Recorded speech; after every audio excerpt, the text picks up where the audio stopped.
कपड़े धोने वाली बहू। शादी के पहले से ही विभा को कपड़े धोने का बड़ा शौक था, कभी नल के नीचे तो कभी तालाब के पास। अरे मेरी नीली वाली लुंगी नहीं दिख रही है। विभा की अम्मा कहाँ रखी है लुंगी? अरे वो तो विभा ने परसों ही धोकर रखी थी आपकी अलमारी में, देखो वहीं होगी। वो ना मैंने आज धो दी, मुझे लगा कि गंदी हो गई होगी। अरे कैसे गंदी हो गई थी, उसे तो मैंने पहना भी नहीं। हे भगवान, इस लड़की के कपड़े धोने की आदत से परेशान हो गया हूँ मैं। जितना तो घर में राशन नहीं आता उससे कहीं ज्यादा डिटर्जेंट पाउडर का खर्चा है। इसकी शादी करवा दो, शादी जाए अपने घर में ही करे काम, फिर चाहे घर के कपड़े धोने हो या पूरे गांव के। हाँ ठीक बोल रही हो, देखता हूँ मैं कोई लड़का। वो दिन भी आ जाता है जब विभा को देखने लड़के वाले आ जाते हैं। लड़की मुझे अच्छी लगी। होने वाली सास कहती है, बेटी अगर कुछ पूछना है तो पूछ लो। वैसे तो हमारी लड़की बहुत ही शर्मीली है, जो बोल दो वो मान लेती है, इसे क्या पूछना होगा। अरे कैसी बात कर रही हो माँ, मुझे इन लोगों के घर रहना है, सवाल तो कई है। हाँ हाँ बेटा पूछ लो ना, क्या पूछना है। आप लोगों के घर कपड़े कौन धोता है? सास का मुंह बन जाता है। देखो अगर तुम ये कहना चाहती हो कि तुम्हें कपड़े धोने नहीं आते तो सुन लो, कपड़े मैं ही धोती हूँ, लेकिन तुम्हारे आ जाने के बाद मैं रुमाल तक नहीं धोऊंगी। अरे चुप रहना भाग्यवान, बहू बेचारी घर आई नहीं, उसे डराना शुरू कर दिया। वो क्या है ना बिटिया, अभी तक तो ये कल्लू की माँ ही धोती थी, लेकिन अब तुम्हारे पापा तो दहेज में वॉशिंग मशीन देंगे ही, तभी विभा की माँ बोल पाती है। सवाल भी पूछा तो क्या। वैसे भाई साहब, मशीन की तो फिर भी कपड़े धोने की कैपेसिटी होती है, मतलब जो बिटिया दे रहे हैं ना विभा, इसे कपड़े धोने का बहुत शौक है। ये आप लोगों के क्या आस पड़ोस गांव मोहल्ले सबके कपड़े धो दे और उफ तक ना करे।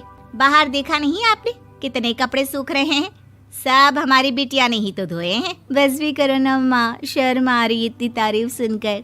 और तो और एक दाग निकाल कर दिखाओ तो मान जाओ। हाँ अच्छा अच्छा, माफ करना बेटा, मैंने गलत समझा, हमें तो रिश्ता बहुत पसंद है।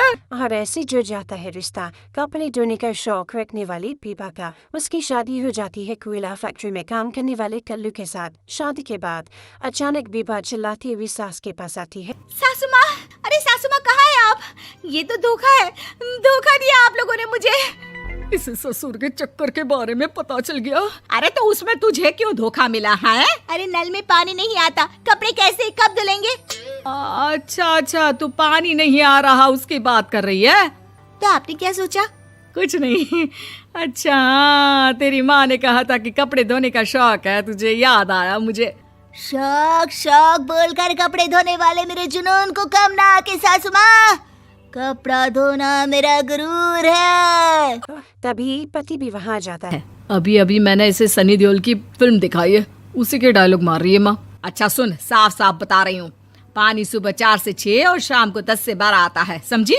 विभा टाइमिंग सुनकर हैरान हो जाती है। ये क्या भूतों का मोहल्ला है?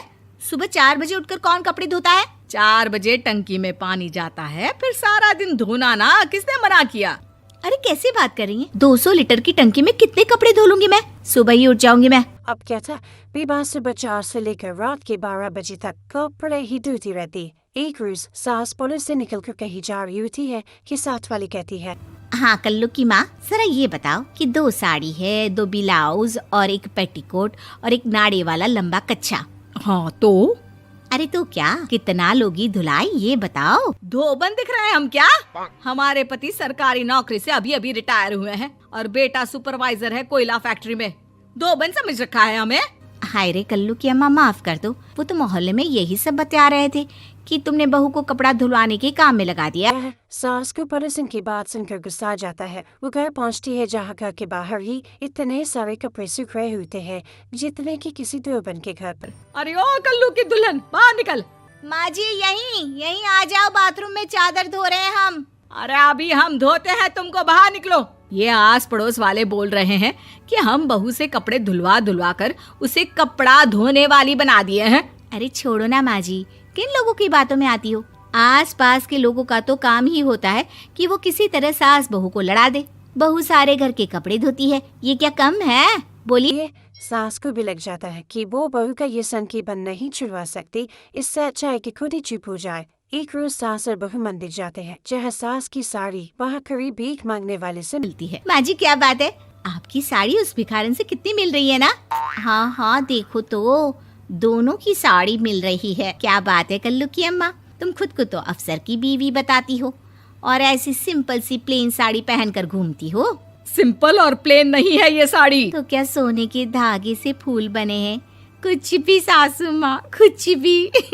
हाँ, बने थे इस साड़ी में सोने के धागे से फूल।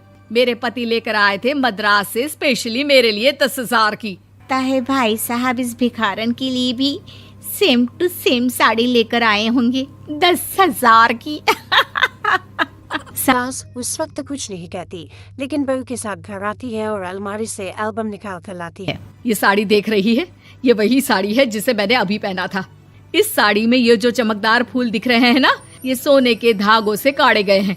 लेकिन तू लोकल वॉशिंग मशीन ब्रश से घिस घिस कर सारे फूलों को निकाल कर साड़ी प्लेन कर दी। मुझे माफ कर दीजिए सासू माँ। और तो और, जब मैंने तुझे तेरी गलती के लिए कुछ नहीं कहा, लेकिन तूने तो सबके सामने मेरा मजाक ही बना दिया। क्यों? बहू को समझ में आ जाता है कि अब से उसका कपड़े धोना बंद।